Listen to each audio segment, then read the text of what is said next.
오늘 하나님께서 우리에게 주신 말씀 봉독해 드리겠습니다.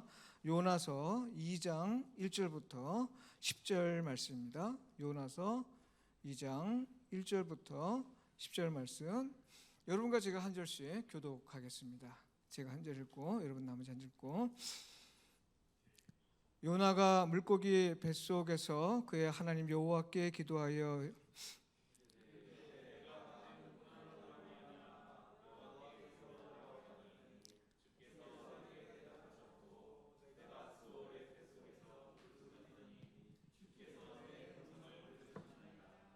주께서 나를 깊음 속 바닷 가운데 던지셨으므로 큰 물이 나를 둘렀고 주의 파도와 큰 물결이 다 내 위에 넘쳤나이다.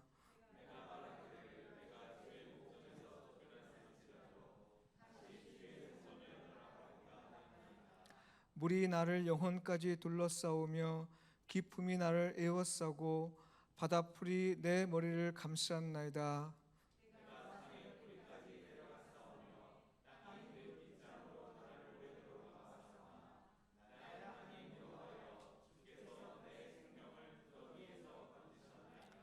내 영혼이 내 속에서 피곤할 때에 내가 여호와를 생각하였더니 내 기도가 주께 이르렀사오며 주의 성전에 미쳤나이다.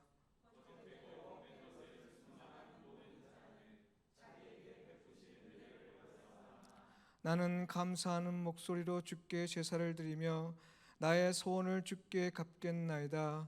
구원은 여호와께 속한나이다 하니라.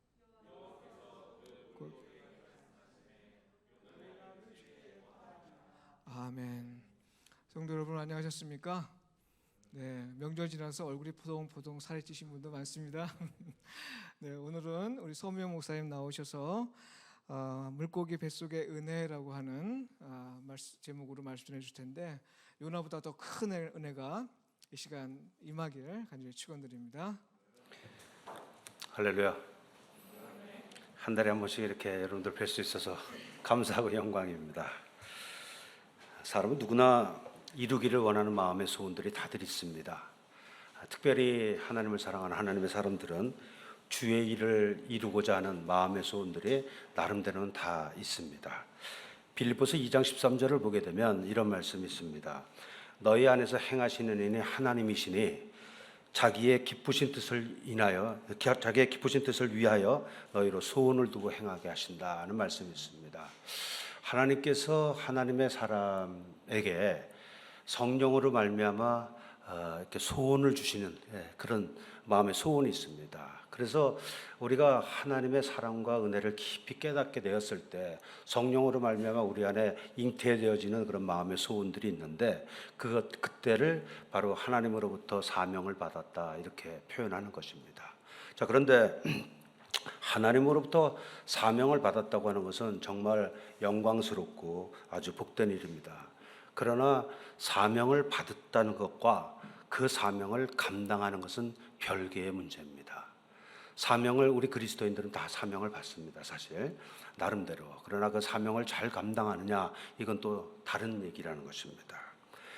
오늘 요나에 대한 말씀을 좀 드리고자 하는데, 요나는 하나님으로부터 사명을 받은 사람입니다.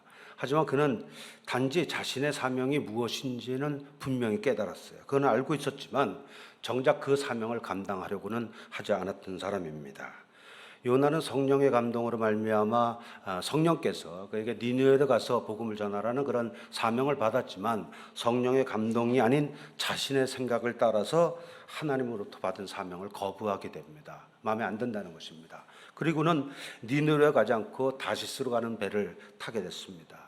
그리고는 저와 여러분들이 잘 아시는 것처럼 다시스로 가고 있던 도중에 큰 풍랑이 일어나게 되고 급기야는 바다 깊은 가운데 던져지게 되고, 그리고 나서 큰 물고기 뱃속에 갇혀서 죽음 직전까지 가고 말았던 것입니다. 오늘 본문으로 보고자 하는 요나서 2장은 요나가 물고기 뱃속에서 하나님께 드리는 기도의 내용입니다. 처음부터 끝까지가 다 그렇습니다. 오늘 저는 요나서 2장을 본문으로 해서 물고기 뱃속의 은혜라는 제목으로 고난 중에 주시는 하나님의 은혜 4가지에 대해서 말씀을 나누고자 합니다. 첫 번째, 물고기 뱃속에서 임한 하나님의 은혜는 요나로 하여금 기도하는 사람이 되도록 이끄셨다는 것입니다. 기도하는 사람이 되도록 이끄셨다. 오늘 말씀 1절을 보게 되면 요나가 물고기 뱃속에서 그의 하나님 여호와께 기도하여라는 말씀이 나옵니다. 기도했다. 요나는 하나님으로부터 주어진 자신의 사명이 무엇인지를 분명히 알고 있었지만 그럼에도 불구하고 자신의 생각과 다른 하나님의 뜻을 받아들이는 것이 싫었습니다. 단지 그거였어요. 싫었어요. 그래서 하나님이 주시는 사명을 알았지만 거부하고 자신의 뜻을 따라서 다시스로 가는 배를 탔습니다. 요나서 1장의 시작이 하나님께서 요나에게 니느웨로 가서 그 니느웨는 죄악이 관영한 도시였습니다. 그 죄악이 관영한 도시, 니느웨 사람들 형편없는 사람들이었죠. 그런데 그들에게 가서 회개를 촉구하고 하나님께 돌아오라고 외치라는 그런 사명을 받게 됩니다. 그런데 그 사명을 받은 요나는 죄악으로 가득했던 니느웨 사람들이 구원받는 것이 싫었던 것입니다. 그래서 그들은 왜 그게 싫었냐면 그들은 하나님의 심판을 받아 마땅한 형편도 없는 자들이었기 때문에 그렇습니다. 여러분들 이 요나의 심정이 이해가 좀 되십니까? 저는 요나의 심정이 잘 이해가 돼요.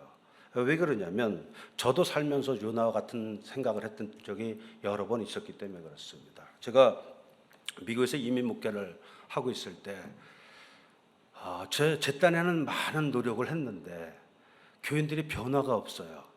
그리고 교인들이 어쩌면 이럴까? 신앙적으로 형편없는 것도 그렇고 인격적으로 마음에 안 드는 것도 그렇고 여러 가지로 마음에 안 드는 점들이 눈에 자꾸만 들어오는 것입니다. 그러다가 보니까 제가 목사가 돼서 이제 이민 목회를 한 건데도 불구하고 언젠가 이런 생각이 들기 시작했어요.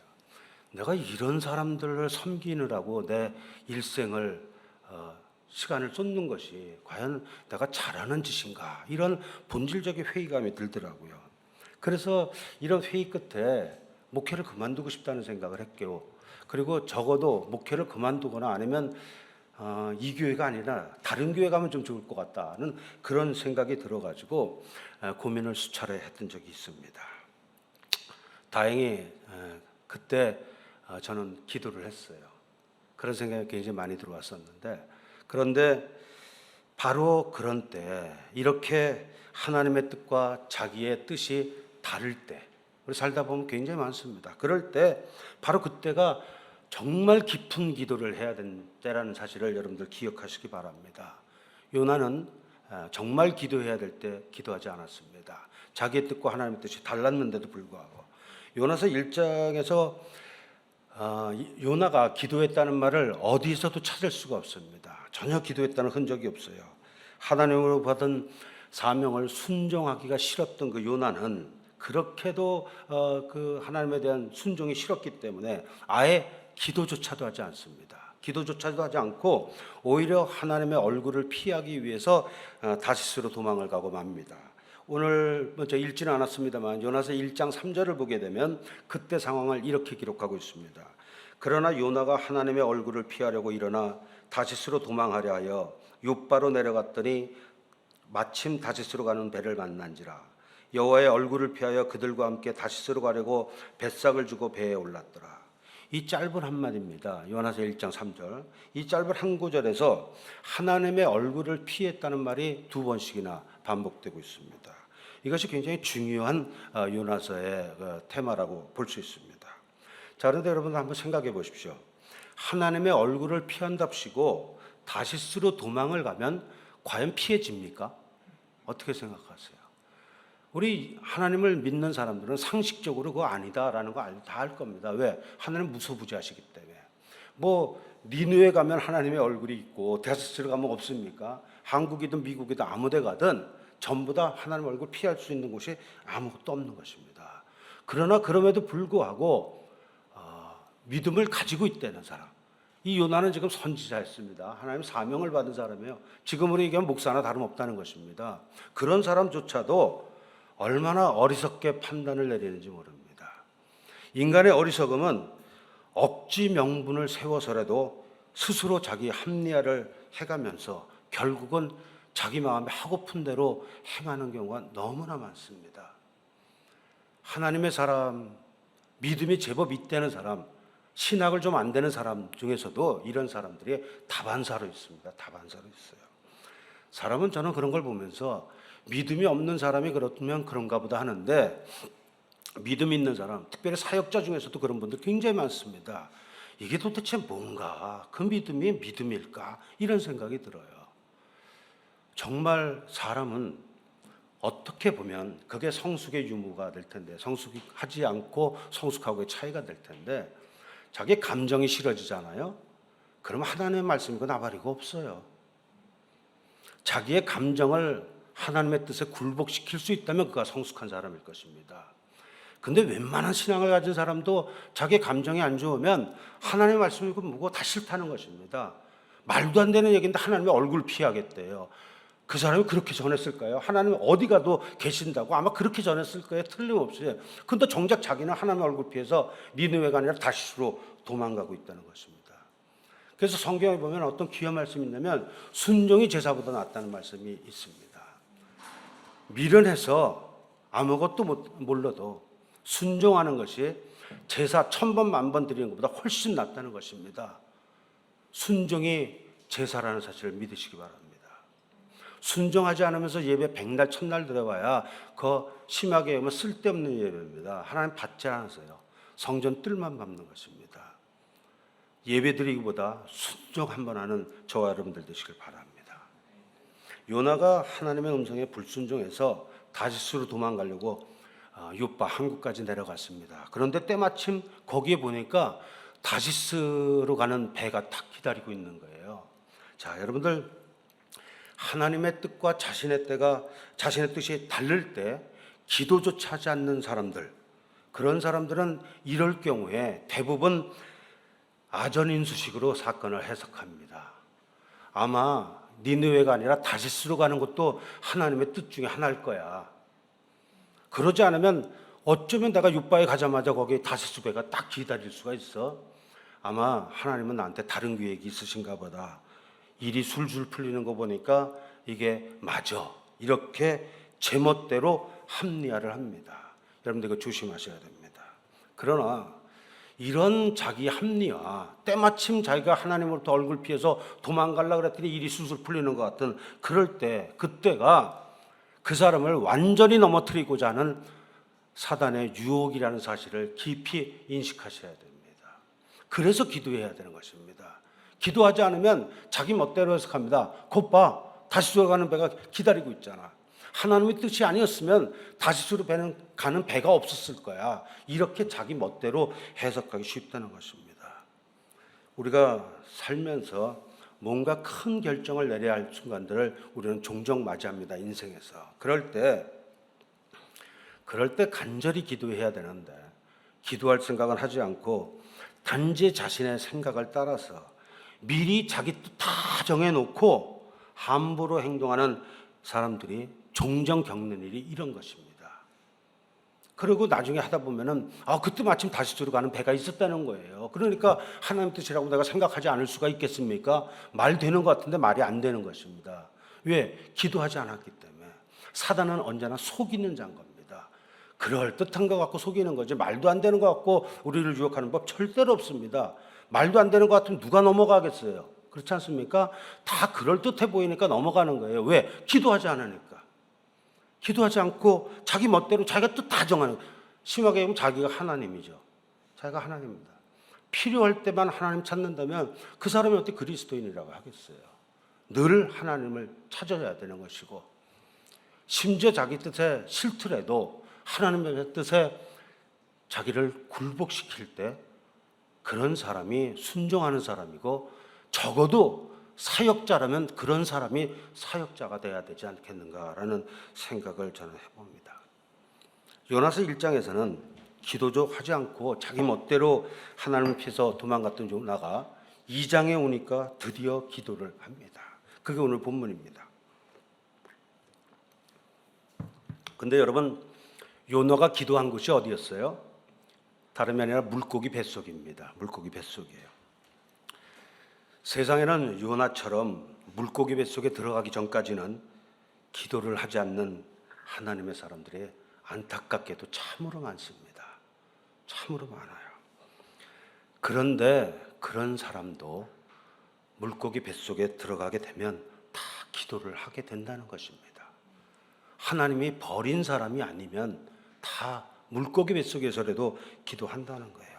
그 기도가 오늘 본문 2절 말씀이 그 기도의 시작입니다. 이르되 내가 받는 고난으로 말미암아 여호와께 불러 아뢰었더니, 지금 물속이 뱃속에 들어가는 이 고난으로 인해서 드디어 기도 시작했다 이런 얘기입니다. 여호와께 아뢰었더니 주께서 내게 대답하시고, 내가 스올의 뱃속에서 부르짖었더니, 물고기 뱃속, 그 스올이죠. 완전 지옥입니다. 막다른 골목에 더 이상 갈 데가 없어요.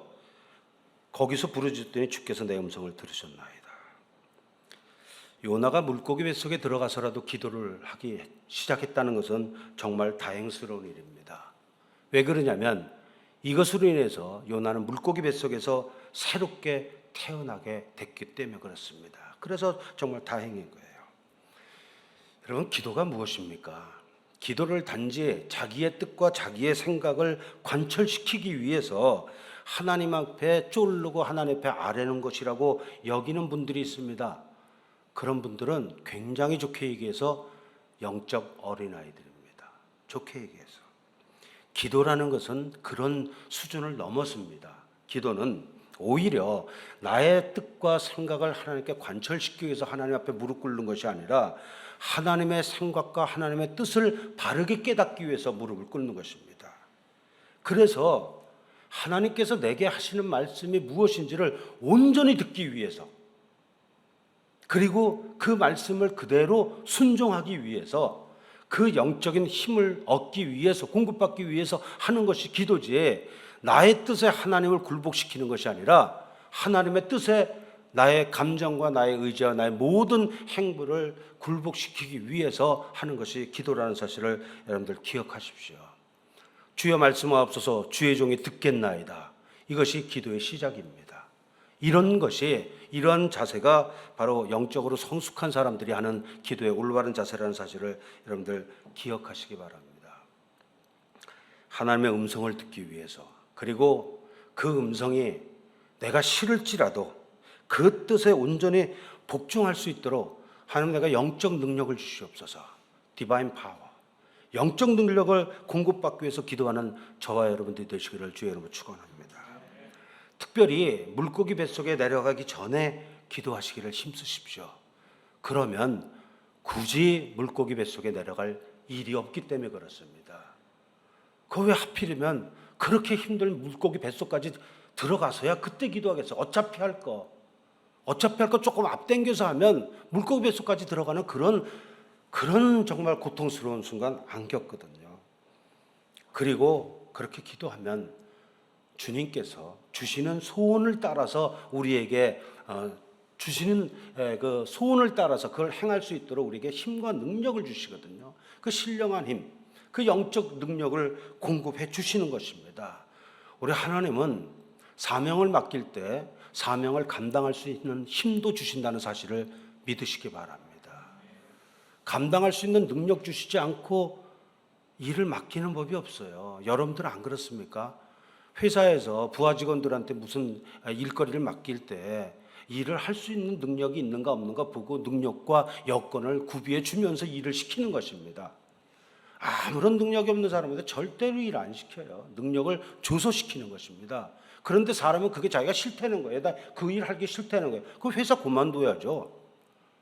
일하기 싫으면서 왜 월급 받아요? 그 회사에 속해서. 나가서 자기 일하면 되는 거지. 근데 하나님 일은 그런 게 아니라는 겁니다. 싫다 그래가지고 하나님의 얼굴을 피한답시고, 그건 말이 안 되는 얘기잖아요. 그죠? 얼굴을 피한다고 도망가요. 피해지지도 않는데. 사명을 아는 거와 사명을 감당하는 것은 완전히 다른 차원의 얘기입니다. 저는 저와 여러분들이 늘 바르게 기도함으로써 사명을 잘 감당하는 저와 여러분들 되시기를 간절히 바랍니다. 두 번째, 물고기 뱃속에 임한 은혜, 두 번째는 무엇이냐면 현실에 대한 바른 이해와 하나님의 온전한 주권에 대한 깨달음으로 그 은혜가 나타났다는 것입니다. 물고기 뱃속에 들어간 요나에게 하나님의 은혜가 임하는데 첫 번째는 기도하는 사람이 되겠어요. 기도하는 사람이 되자마자 하나님께서 금방 주신 은혜는 뭐냐면 현실에 대해서 바로 인식하게 하셨고, 그리고 하나님의 온전한 주권에 대해서 깨닫도록 역사하셨습니다. 3절 말씀 봅니다. 주께서 나를 깊은 속 바다 가운데 던지셨으므로 큰 물이 나를 둘렀고 주의 파도와 큰 물결이 다 내 위에 넘쳤나이다. 주께서 나를 던졌으므로, 이렇게 나옵니다. 성경을 보실 때 동사에 많이 주의하시기 바랍니다. 동사에. 주께서 나를 던지셨다. 지금 요나의 이 고백은 요나가 지금 자기 자신에게 닥쳐 있는 그 현실을 바르게 이해하고 있음을 암시해 주고 있습니다. 요나가 탄 배에 큰 풍랑이 일어나서 배에 탔던 사람들이 다 죽게 되었을 때, 그때도 처음에는 요나가 이것은 자기하고 상관이 없는 일이라고 생각했어요. 그래서 배 밑바닥에서 그냥 신나게 자고 있었습니다. 깊은 잠에 빠졌다는 것입니다. 그러다가 깊은 잠에서 깨어나게 됐을 때 요나가 바다에 던져졌죠. 요나가 바다에 던져졌을 때, 그리고 나니까 곧바로 그 엄청난 풍랑이 언제 그랬다시피 잠잠해지었던 것입니다. 요나가 이러한 사실을 통해서 두 가지를 배웁니다. 두 가지를 깨닫게 돼요. 첫째 하나는 이 엄청난 풍랑의 원인이 바로 자기 자신에게 있었다는 것입니다. 자연현상이 아니었다는 것입니다. 자기에게 있었다는 것을 깨닫게 됐어요. 두 번째는 또 뭐냐면 뱃사람들이 자기를 던졌지만, 그러나 자기를 바다 위에 던지신 분은 뱃사람이 아니라 오직 하나님께서 뱃사람의 손을 빌려서 던지셨다는 사실을 깨닫게 되었다는 것입니다. 요나는 하나님께서 처음 그에게 사명을 맡기셨을 때 니느웨 사람들 같이 형편없고 패역한 그런 악한 자들을 구원하시고자 한 하나님의 뜻이 싫었던 것입니다. 감히 만물의 주관자시고 역사의 주관자 되시는 하나님이 구원하시겠다는데 자기는 뭐 그렇게 잘났어요. 그 하나님의 은혜 때문에 자기도 구원받은 자 아닙니까? 자기도 부르심 받은 자예요. 그런데 자기는 뭐 예전에는 전혀 안 그랬던 것 같이 굉장한 사람 같이 니느웨 저것들은 죽어 마땅해, 저런 것들이 무슨 구원이야, 이게 싫었다는 거예요. 사람이 이렇게 자기 분수를 모릅니다. 예수를 만나서 좀 거룩한 삶을 살게 되고 좀 온전한 삶을 살게 되면 자기가 예수를 만나기 전에 얼마나 엉망진창으로 살았는지에 대해서 생각이 없어요. Have no idea. 자기가 신앙이 좀 적었을 때, 신앙이 좀 약했을 때는 얼마나 형편없었는지 아무것도 모릅니다. 사람이 얼마나 이렇게 자기중심적인지 몰라요. 뱃새 문화된 것 같이 아주 오만과 아주 형편없는 교만함으로 가득 차게 됩니다. 그러한 저와 여러분들을 하나님이 불러서 하나님의 자녀 삼으셨다는 이 사실 잊지 마십시오. 어떤 의미에서 보면 니느웨 사람보다 요나가 더 개판일 수도 있어요. 어떻게 보면 목사로 사는 저보다, 하나님을 안 믿는 저 엉망진창인 사람들이 저보다 훨씬 더 좋은 점들이 있을 수가 있습니다. 있을 수가 있는 게 아니라 정말로 많아요. 솔직히 보면, 좀 더 겸손하고 냉철하게 보면. 그런데 요나는 그 인간들, 니느웨 저것들이 구원을 받아, 난 진짜 그 꼴 못 봐, 이겁니다. 하나님의 뜻이 그렇지 않은데, 하나님의 뜻은 알고 있어요. 사명을 받았어요. 근데 사명 감당하기가 싫다는 것입니다. 이 말은 달리 얘기하면 역사의 주관자가 되시는, 모든 인간의 역사를 운행하시는 하나님의 주권을 인정하는 것이 싫었던 것입니다. 제가 종종 강의할 때나 이럴 때 얘기하는 말이 있어요. 사람은 얼마나 감정적인 존재인지 모른다. 사람은 이성을 가지고 있지만, 신앙을 가지고 있지만 결정적인 결정을 할 때 대부분은 감정을 따라서 결정합니다. 사람은 가장 감정을 따라 결정을 내리고자 하는 존재예요. 심리학적입니다. 그래서 제가 이런 말이에요. 사람은 기분이 나쁘면 천국도 안 갈라 그러는 존재다. 기분 나쁘면 천국도 안 갈라 그래요. 내가 천국 가서 뭐해? 그까짓 거 천국 가서. 그리고 이제 지옥에 떨어지면 울부짖는 거죠. 내가 그때 잘못했다고. 사람이 그런 존재예요. 아무리 이성이 강한 사람도, 아무리 많이 배운 사람도 감정이 뒤틀리면 이꼴저꼴 다 보기 싫다는 것입니다. 인정하십니까, 여러분들? 사람이 어떤 존재인지 잘 알아야지 전도도 할 수 있고 사람을 불쌍히 여기는 마음도 생기고 그런 것입니다. 자기만 잘난 게 아니라는 것을 알게 되는 거죠. 이러한 요나 얼마나 형편없습니까? 그런데 그 요나가 놀랍게도 지금 물고기 뱃속에 들어가 앉아서는 하나님의 주권을 온전히 인정하고 있다는 것입니다. 주께서 나를 던지셨다. 주님이 나를 던지셨다고 고백하고 있는 거예요. 자기가 원해서 스스로 바다에 빠진 것도 아니고, 배에 탄 사람들이 자기를 던져서 바다에 빠져진 것도 아니고, 오직 하나님께서 자기를 깊은 바닷속으로 던지셨기 때문에 자기가 지금 물고기 뱃속이라는 이 좋지 못한 이 최악의 상황을 직면하게 됐다는 것입니다. 이러한 현실에 대한 바른 인식, 이것이 비로소 물고기 뱃속에서부터 일어나기 시작했다는 것입니다. 다시 말씀드리면 요나는 비로소 물고기 뱃속에 앉아서 풍랑의 원인이 자기에게 있고 하나님의 이것이 주권적 섭리로서 나는 물고기 뱃속에 들어앉았구나라는 것을 인정하기 시작했다는 거예요. 여러분들 주변에 무언가 거센 풍랑이 일고 있습니까? 지금은 거센 풍랑이 없더라도 살다가 거센 풍랑이 일었던 때가 아마 있을 것입니다.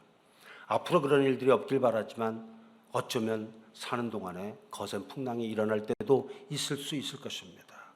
그때 주님께서 여러분들에게 영적 눈을 활짝 열어주시기를 축원합니다. 현실을 바르게 인식하고 풍랑의 원인을 바로 알게 되었다면 문제의 절반은 해결된 것이나 다름없습니다. 문제 해결이라는 것은 미래에 대한 막연한 기대를 가지고 있다고 해서 되는 것이 아닙니다.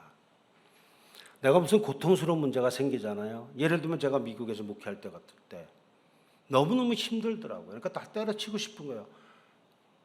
목회자가 교인들을 사랑해야 되는데 뭐 저런 것들이 다 있나 싶은 게, 내가 저런 것들 때문에 내가 내 일생을 목사로 보내야 돼? 막 이런 말도 안 되는 소리, 말도 안 되는 생각이 막 스물스물 올라오더라고요. 그러면서 문제는 봤어요. 근데 문제 해결을 막연한 미래를 꿈꾸는 것으로 될 것 같은 착각도 많이 갖는 거죠. 내가 어쩌면 여길 떠나서 그때 마침 저한테 아주 조건 좋은 교회에서 저를 초청을 했거든요. 담임 목사로. 그게 유혹인 거죠.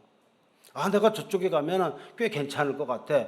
이런 생각, 미래에 대한 막연한 기대가 있다고 해서 문제 해결이 되는 것이 아니라는 것입니다. 거기 가면 이 문제는 해결되는데 다른 문제가 더 걸려있는 게 있어요. 이거 피하니까 그거보다 더 큰 문제가 기다리고 있는 경우가 삶에는 왕왕 있습니다. 그럼 문제 해결이라는 것은 지금 내게 닥치고 있는 현실을 바르게 직시하는 것으로부터 시작됩니다. 바르게 깨달아야 됩니다. 그리고 무엇보다도 그것에 대한 본질적인 원인을 깨달아 봐야 됩니다. 주로 영적으로 얘기하면 항상 풍랑이 일어났을 때 본질적인 원인은 환경에 있지 않습니다. 거의 대부분 그 사람 자신에게 있다는 것이 성경의 가르침입니다. 요나가 지금 물고기 뱃속에서 현실을 직시하는 것과 하나님의 주권을 인정하는 것에 대해서 경험적으로 배우고 있는 것입니다. 이게 하나님의 은혜라는 거예요. 하나님은 우리를 너무나 사랑하시기 때문에 우리가 하나님의 은혜 밖으로 빠져나가는 걸 원하지 않습니다. 그래서 우리가 인생의 길을 잘못 가면은 사람 막대기와 인생 채찍으로 혼을 내서라도 바른 길로 인도하시는 것입니다. 여러분들 바둑 둘 줄 아십니까? 축으로 문다는 말 아세요? 이렇게 하면 이쪽으로 돌렸고 이쪽으로 돌리면 축으로 몰려서 이쪽 한쪽으로 쫙 끌려가는 것입니다. 하나님이 우리의 인생을 축으로 몰아가서요, 가시덤불, 막대기, 인생 채찍, 막대기로 몰아가십니다. 뛰어야 벼룩이에요. 그걸 먼저 인정하십시오. 인간이 뭐 그렇게 잘났다고, 특별히 내가 뭐 그렇게 대단하다고 하나님 앞에서 하나님보다 더 큰 자인 것처럼 함부로 행합니까? 하나님을 두려워하는 것이 없는 거죠. 그러면 인생 채찍과 사람의 막다기로 그 전에 있을 때보다 더 고통스러운 경험을 하게 됩니다. 그게 물고기 뱃속이에요. 그 속에서 경험적으로 깨닫게 하십니다. 지식으로 알던 거, 머리로 알던 거 가슴으로 알게 하시는 것입니다. 가슴으로 알아야지 사람은 비로소 변화되기 때문에 그렇습니다.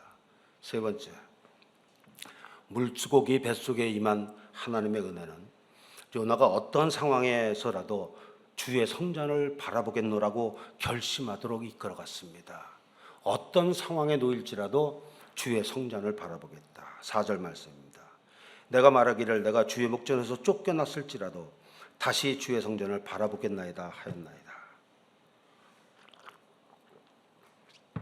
요나의 지금 4절의 짧은 고백 중에서 굉장히 중요한 단어가 있습니다. 그것은 다시라는 겁니다. 다시, again. 내가 주의 목전에서 쫓겨났을지라도 다시 주의 성전을 바라보겠나이다. 예전엔 주의 성전 바라보는 때가 있었다는 얘기죠. 그리고 지금 물고기 뱃속에 들어오기 직전까지는 주의 성전을 떠났었다는 얘기입니다.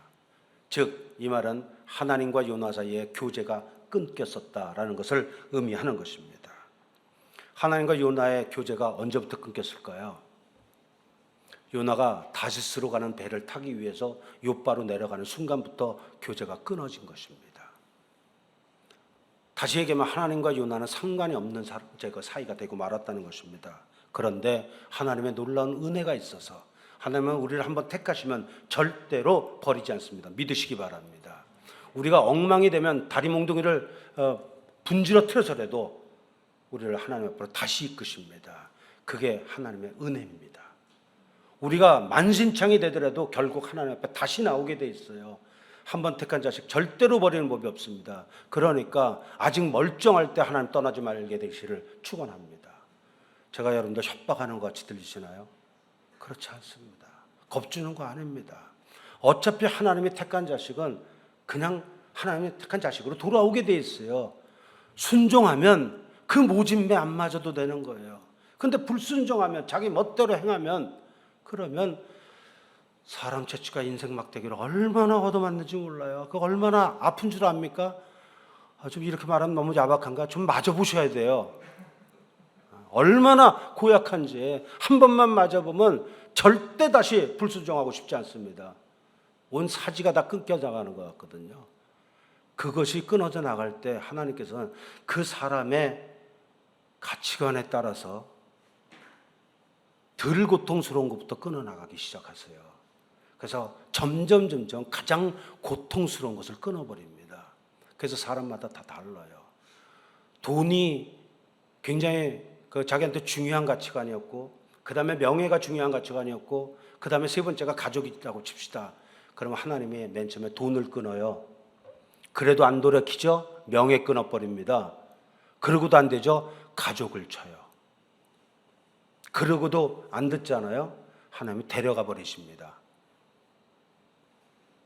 그렇게 해서라도 하나님은 구원하시는 분이에요.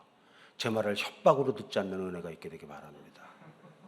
저 여러분들한테 왜 이 귀한 시간에 협박을 하겠어요? 이것이 사실이기 때문에 그렇습니다. 그리고 이렇게 말할 수 있는 것은 나름대로 인생 채찍과 사람 막대기로 맞아본 많은 아픔의 경험이 있기 때문에 그런 말씀 드리는 것입니다. 요나가 이제 물고기 뱃속에 들어가서 다시금 주의 성전을 바라보겠다고 결심을 합니다. 주의 성전을 바라보겠다. 이것은 다시 얘기하면 하나님을 다시 바라보겠다라는 말씀이나 마찬가지죠. 이런 결심을 했다는 것 자체가 요나와 하나님 사이에 끊어졌던 교제가 다시금 회복되기 시작했다라는 의미를 갖는 것입니다. 회복되기 시작했다는 거예요. 물고기 뱃속에 들어가기 전에는 스스로 하나님의 얼굴을 피해서 다시스로 도망갔던 요나가 이제 막다른 골목에 처하니까 돌이킬 길이 없어요. 돌이킬 길이 없으니까 그냥 하나님 앞에 나가는 길밖에 없었어요. 그래서 내가 여호와의 목전에서 쫓겨났을지라도 다시 주의 성전을 바라보겠다. 이렇게 고백할 수밖에 없는 것입니다. 이렇게 결심할 수밖에 없는 거예요. 이 얘기는 무엇입니까? 어차피 하나님 얼굴 피해서 도망가 보니까 그거 외에 하나님 앞에 나서가는 것 외에는 노웨이, 길이 없었다는 고백입니다. 여러분들 믿으십시오.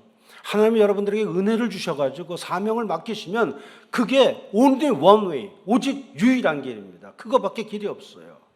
하나님 지독하신 분이에요. 그럴 때 보면은 어쩌면 이렇게 지독하실까 싶을 정도로 그게 우리를 향한 사랑이죠.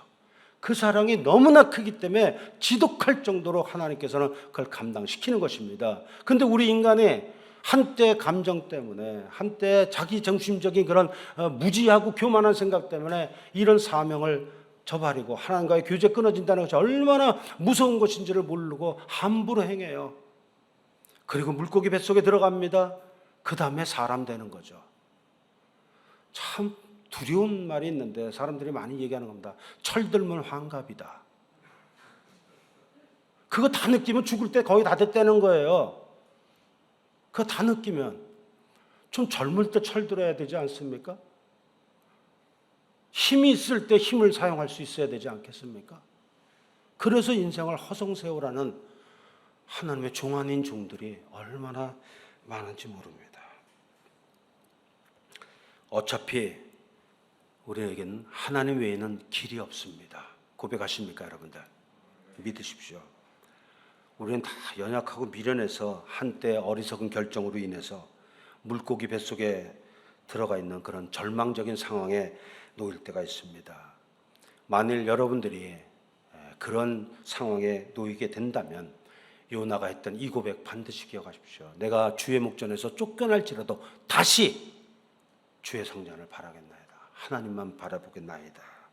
하나님을 향한 이러한 신앙 고백이야말로 한때의 어리석음, 한때의 실수로 인해서 잃어버렸던 인생의 그 수많은 소중한 것들, 그거를 다시금 아름답게 회복시키는 새롭고도 놀라운 인생의 터닝 포인트, 전환점이 된다는 사실을 결코 잊지 마시기 바랍니다. 커다란 인생, 신앙의 족적을 남긴 위대한 믿음의 조상들이 있습니다. 그 믿음의 선질들도 알고 보면 거의 예외 없이 다 이런 뼈아픈 경험들을 다 했습니다. 요나나 뭐 별 차이 안 나요. 몇 사람 예를 들어보면 믿음의 조상으로 알려진 아브라함, 그 사람은 그래도 믿음의 조상인데 인간적인 방법으로 아들 이스마엘을 낳았어요. 그 이스마엘하고 이삭의 후손들이 지금까지도 전쟁하고 난리가 아닙니다. 그런 실수를 했어요. 출애굽의 영웅인 모세, 그는 한때 인간적인 방법으로 이스라엘 민족을 자기가 자기 힘으로 구원해 보겠다 싶고 했다가 살인자가 되어서 미디안 광야로 쫓겨나서 그 왕자로 살던 사람이 처가살이하면서 40년을 외롭고 처절한 삶을 보내게 됩니다. 또 이스라엘 최고의 성군으로 존경받고 있는 다윗, 그는 밧세바와의 불륜의 관계에 놓이게 됩니다. 예수님만 따르겠다. 모든 사람들이 다 주를 떠나도 나는 예수님을 결코 떠나지 않겠다고 호언장담하고 큰 소리 뻥뻥 쳤던 예수님의 수제자 베드로. 그 사람은 예수님을 저주하면서 부인했던 사람이었습니다. 여러분들 지금 이 다 믿음의 거장들 아닙니까? 아브라함, 모세, 다윗, 베드로 전부 다 쟁쟁한 사람들입니다. 이들의 공통점이 두 가지가 있는데 첫째 하나는 한때 크게 실수했던 자들이라는 것입니다. 정말 믿음의 사람으로 보이지 않는 그런 실수를 했던 사람들입니다. 또 하나의 공통점이 있는데 그럼에도 불구하고 자기의 실수와 실패, 그 부끄러운 실수와 실패를 딛고 일어서서 하나님의 성전을 바라보면서 다시 나가기 시작했다는 공통점을 가지고 있습니다. 하나님은 무엇을 쓰는가? 다시 주를 바라보는 그 마음을 쓰시는 것입니다. 그 마음을 쓰는 거예요. 그렇게 하기 위한 수단으로 필요하면 물고기 뱃속에 집어넣는 것이고, 필요하면 내 재물 다 날리는 것이고, 필요하면 명예 사라지는 것이고, 필요하면 내 곁에 아무도 없는 아주 처절하고 외로운 그런 삶을 경험하게 된다는 것입니다. 내가 의지했던 지식, 내가 의지했던 재산, 내가 의지했던 명예 아무것도 아니라는 것을 절절히 깨닫게 만드십니다. 저는 이 하나님이 두려워요. 그래서 하나님을 다시 바라보는 것이 얼마나 귀한 것인가라는 생각이 듭니다. 사랑하는 여러분, 여러분들 가운데 혹시 지금 물고기 뱃속에 있는 분이 계시다면, 혹은 언젠가 그러지 않았으면 좋겠는데 물고기 뱃속에 들어가 앉는 날이 생긴다면, 그때 잊지 마실 것은 역사의 주관자가 되시고 또 모든 것이 가능하신 전능하신 하나님을 향한 신앙 고백을 그럴 때 다시금 분명하게 해야 된다는 사실을 잊지 마시기 바랍니다. 그래야지 거기서 빠져나올 수 있는 거예요. 그래야지 새로운 인생을 찾아갈 수 있는 것입니다. 인생의 터닝 포인트가 그렇게 되는 것입니다. 우리의 어리석음으로 인한 굉장한 실수, 실패, 그럼에도 불구하고 하나님 앞에 다시 나오는 삶, 이것이야말로 하나님이 기뻐하시는 삶이라는 걸 잊지 마십시오. 우리는 연약하고 미련하고 멍청해서 하나님의 가슴을 찢어 놓으면서 지멋대로 행동하는 때가 있을 수 있습니다. 그러나 그럼에도 불구하고 다시 주의 성전을 바라보는 그런 사람이 된다면 하나님은 그 전의 것을 기억하지 아니하시고 우리를 새롭게 빚으셔서 그래서 우리를 쓰실 것입니다. 그러한 삶이 정말로 하나님을 기쁘시게 하는 삶이라는 사실을 꼭 기억하십시오. 네 번째, 마지막으로 요나에게 물고기 뱃속에서 임한 은혜는 무엇인가? 요나로 하여금 믿음을 따라 감사할 수 있도록 이끄셨다는 것입니다. 믿음을 따라 감사할 수 있도록 이끄셨다. 요나가 물고기 뱃속에서 했던 마지막 기도가 오늘 본문의 9절입니다. 나는 감사하는 목소리로 주께 제사를 드리며 나의 서원을 주께 갚겠나이다. 구원은 여호와께 속하였나이다. 요나가 편안한 삶, 자기 하고픈 대로 하면서 살아갈 수 있을 때는 그의 입술에는 기도도 없었고 감사도 없었어요. 그냥 하루하루 살아갔던 것입니다. 그런데 아이러니하게도 정작 그가 아무것도 할 수 없는 물고기 뱃속에 갇히는 상황이 돼서는 오히려 기도가 나오기 시작했고 믿음으로 말미암은 감사가 다시금 되찾아지고 있었다는 사실입니다. 그렇다면 요나는 과연 어떻게 해서 이렇게 고통스러운 상황 속에서도 감사할 수 있었는가 하는 거죠. 이것은 아주 심플한 이유입니다. 하나님께서 자기가 하나님을 떠나서 형편없는 행동을 했지만 그럼에도 불구하고 하나님께서는 선하신 분이라서 자비하신 분이기 때문에 자기가 하는 기도를 응답하실 분이고 자기가 하나님 앞에 회개하고 돌아오게 되면 하나님이 자기를 구원하실 것을 정말로 믿고 확신했기 때문에 그렇습니다. 자기가 구원될 것을 믿었다는 것입니다. 이 믿음이 역사하는 힘을 갖는 것입니다. 이 믿음이. 비록 요나가 한때는 하나님께 불순종해서 일시적으로 주의 목전에서 쫓겨났지만 그래도 이는 기초적인 믿음이 있었던 하나님의 사람이에요. 이것이 중요한 것입니다. 우리가 엉망진창으로 살아가라도 기초적으로 기본적으로 하나님을 아는 사람이라는 것이 하나님의 사람이라는 것이 얼마나 복된 건지 모릅니다. 아직 어린아이 같아도 영적 어린아이 같아도 그는 하나님의 사람인 거예요. 이건 성숙의 차이지 구원받고 못 받고의 차이가 아니라는 것입니다. 성숙의 차이인 거예요. 이 요나가 그렇게 형편없었지만 미성숙한 사람이었지만 그러나 그는 하나님의 사람이었다는 것입니다. 그래서 기본적으로 자기가 기도할 때 하나님께서 응답하신다는 사실을 이미 알고 있었던 사람이에요. 다만 그는 성숙하지가 않았기 때문에 자기의 감정을 따라 살았기 때문에 자신이 아는 대로 행하지 않았던 것뿐인 것입니다. 자신이 아는 대로 행하지 않았던 거예요. 아까 올해 기도하시는 분의 기도에서 지난주에 야고보서 공부하셨다면서요. 행함이 없는 믿음은 죽은 것이라는 말씀을 아까 기도 도중에 하시던데 맞습니다. 행함이 없었던 거예요. 알긴 알았는데 그래서 지금 요나는 물고기 뱃속에서 징계를 받고 있는 것입니다. 그럼에도 불구하고 요나는 기본적인 믿음이 있었기 때문에 자기가 비록 지금 징계를 받고 있지만 종국에는 믿음으로 말미암아 구원받을 것에 대해서 의심하지 않았던 것입니다. 이 믿음을 가졌다는 거예요. 여러분 믿음이 무엇입니까? 바랄 수 없는 것을 바라고 볼 수 없는 것을 보이지 않는 것을 보게 하는 신령한 힘 이것을 믿음이라 그럽니다. 눈에 보이면 그래서야 믿는 것이라면 그것은 믿음이 아닌 것입니다. 보이면 믿는 것이 믿음이 아니라 믿으면 그때 비로소 보이는 것입니다. 세상 사람들이 가지고 있는 믿음, 신념은 보이면 믿는 것입니다. 그런데 영에 속한 하나님께 속한 믿음, 페이스라고 합니다. 빌리프가 아니라 영어로 페이스하고 빌리프는 구분이 됩니다. 빌리프는 눈에 보여야지 믿을 수 있는 것입니다. 페이스는 그렇지 않습니다. 영에 속한 믿음이라는 것인데 이것은 믿으면 보이기 시작하는 것입니다. 믿음으로 말미암아 보는 것입니다. 이것을 진정으로 믿는 사람은 그래서 기도하는 사람은 그 기도가 이루어질 것을 믿기 때문에 결국에 기도의 마지막이 무엇으로 끝나냐면 감사로 끝나게 돼 있어요. 믿음의 기도는 아주 심플합니다. 하나님 나 이거 힘들어요. 이거 주시옵소서. 그 다음에 주실 걸 믿고 감사합니다. 이게 기도예요. 이게 믿음의 기도입니다. 정말 믿음으로 기도하는 분은 언제나 감사합니다로 끝나게 돼 있어요. 여러분들의 기도가 그렇게 되기를 간절히 바랍니다. 역사하는 힘이 바로 이렇게 믿음으로 말미암는 것인데, 물고기 뱃속에서 시작된 요나의 그 기도가 이렇게 믿음으로 말미암은 감사로 끝나면서 고백되어집니다. 그리고 나니까 비로소 하나님께서 물고기에게 명령하십니다. 그게 오늘 본문 마지막 10절입니다.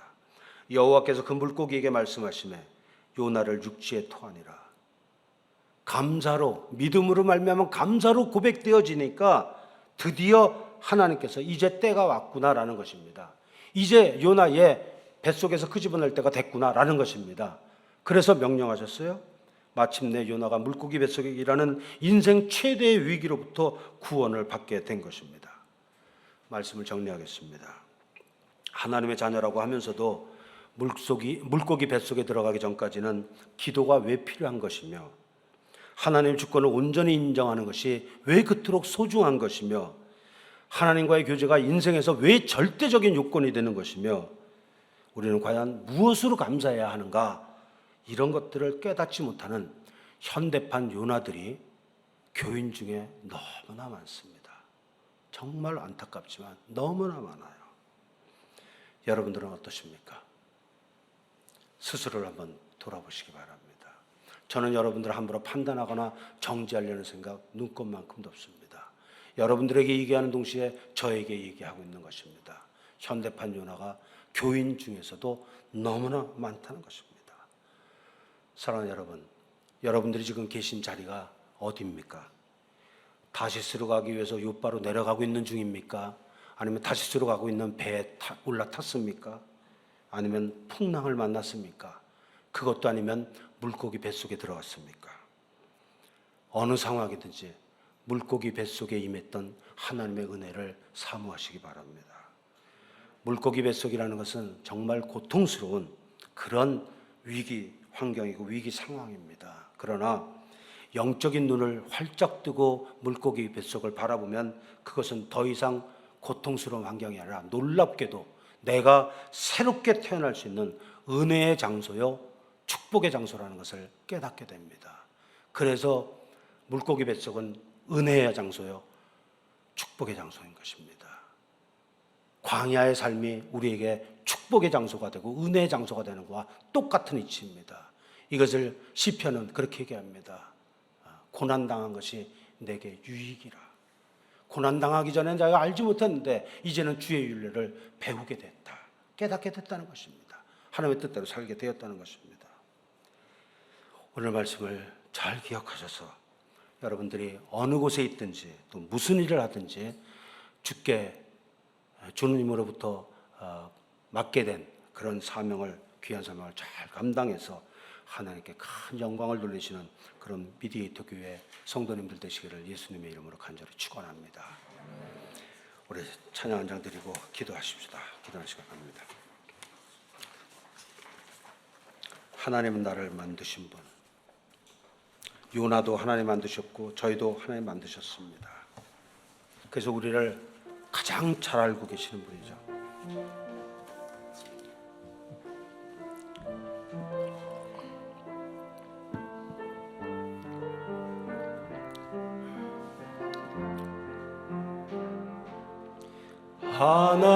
하나님은 너를 만드시고 너를 가장 많이 알고 계시며, 하나님은 너를 만드시고 너를 가장 이해하신단다. 하나님은 너를 지키시는 분, 님은 너를 지키시는 분, 너를 절대 포기하지 않으며, 하나님은 너를 지키시는 분, 너를 쉬지 않고 지켜보신단다. 그의 생각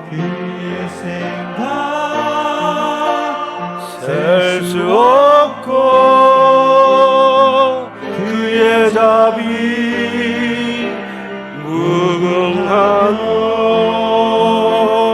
그의 성실 날마다 새롭고 그의 사랑 끝이 없단다. 하나님은 너를 원하시는 분, 하나님이 너를 원하시는 분, 이 세상 그 무엇 그 누구보다 하나님은 너를 원하시는 분, 너와 같이 있고 싶어 하신단다. 아멘. 하나님은 너를 인도하는 분, 광야에서도 폭풍 중에도 하나님은 너를 인도하는 분, 푸른 초장으로 인도하신단다. 아멘. 그의 생각 셀 수 없고 그의 날이 무궁하며 그의 성실 날마다 새롭고 그의 사랑 끝이 없단다. 그의 생각 셀 수 없고 그의 생각 셀 수 없고 그의 자비 무궁하며 그의 성실 날마다 새롭고 그의 사랑 끝이 없단다. 아멘. 아멘. 오늘 말씀 생각하시고 또 오늘 이 찬양의 가사 생각하시면서 내가 한때 어리석어서 어려움을 만났을 때 하나님의 뜻을 저버리고 내 생각과 내 뜻을 따라 행했던 나의 실수, 나의 실패를 하나님 용서하여 주시옵소서. 우리 자백하십시다. 그리고 이제 다시 내가 하나님만을 다시 바라보겠나이다 결심하면서 하나님과의 교제를 다시 회복하시고, 그래서 주께서 여러분들에게 맡기신 사명들을 잘 감당할 수 있도록 내게 신령한 힘과 능력을 주옵소서. 우리 다 같이 기도하시겠습니다. 아버지 하나님, 오늘 감사합니다. 오, 사랑하신 주님, 한때 어리석었어, 한때 무지하고 교만하고 아버지 내 뜻대로 행하면서 아버지 하나님 내 뜻대로 행하게 됐습니다. 하나님이 아버지와 그런 나를 얼마나 안타까워하셨겠습니까? 주여, 이 시간 나의 모든 죄와 허물을 주 자백하고 아버지 하나님, 우리 죄를 사하여 주시고 나의 잘못을 통하여 오히려 더 성숙한 삶이 될 수 있도록 아버지 하나님 역사하여 주옵소서. 물고기 뱃속과 같은 어려운 상황에서도 주를 향하여 얼굴을 들 수 있는 그런 삶이 되게 하시고, 주님을 향하여 아버지 하나님의 영광을 드러내는 삶을 살 수 있도록 우리 모두를 축복하시고 아버지 부족한 종을 인도하여 주옵소서. 그라하여 하나님 앞에 부여받았던, 하나님으로부터 부여받은 모든 사명을 잘 감당해서 살아계신 하나님께 영광을 돌리고 많은 사람들을 유익하게 할 수 있는 귀한 종이 되어서 살아가시고 우리 모두를 축복하여 주옵소서. 오 주님 감사합니다.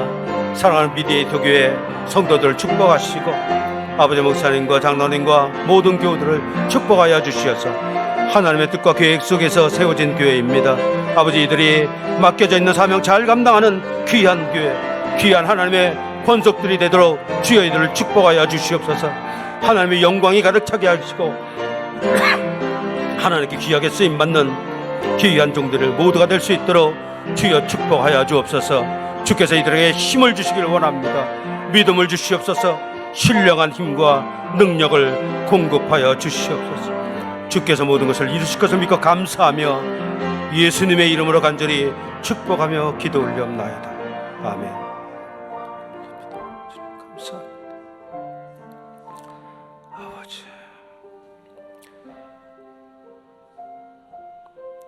자비와 은혜가 풍성하신 아버지 하나님, 요나와 같이 하나님의 뜻을 알면서도 불순종했던 우리를 불쌍히 여겨 주시옵소서. 너무나 어리석어서 나의 감정과 나의 아픔을 하나님을 향한 믿음 안에 쳐서 복종시키는데 실패함으로 말미암아 하나님의 곁을 떠났던 요나와 같은 나의 잘못과 나의 실수와 실패를 하나님 앞에 자복하오니 주여 용서하여 주시옵소서. 이제 물고기 뱃속 같은 곳에서 주를 바라봅니다. 다시 기도를 시작하며 현실을 바로 직시하며 하나님의 주권을 온전히 인정하며 주님과의 끊어졌던 교제가 다시 회복되기를 간절히 소망합니다. 오 주님, 우리 모두에게 믿음을 더하여 주시옵소서. 그래요, 하나님께서 애초에 저희를 부르실 때 그 부르시면서 맡기셨던 그 귀하고 복된 사명 잘 감당하여 이 세상에 많은 사람들을 유익하게 하는 그런 삶을 살아서 하나님께 또한 큰 영광 올려드리는 그런 삶이 되도록, 그러한 미디에이터 교회가 되도록 주여 축복하여 주시옵소서. 주께서 능히 이루실 것을 믿고 감사하며 예수님의 이름으로 간절히 기도 올리옵나이다. 아멘.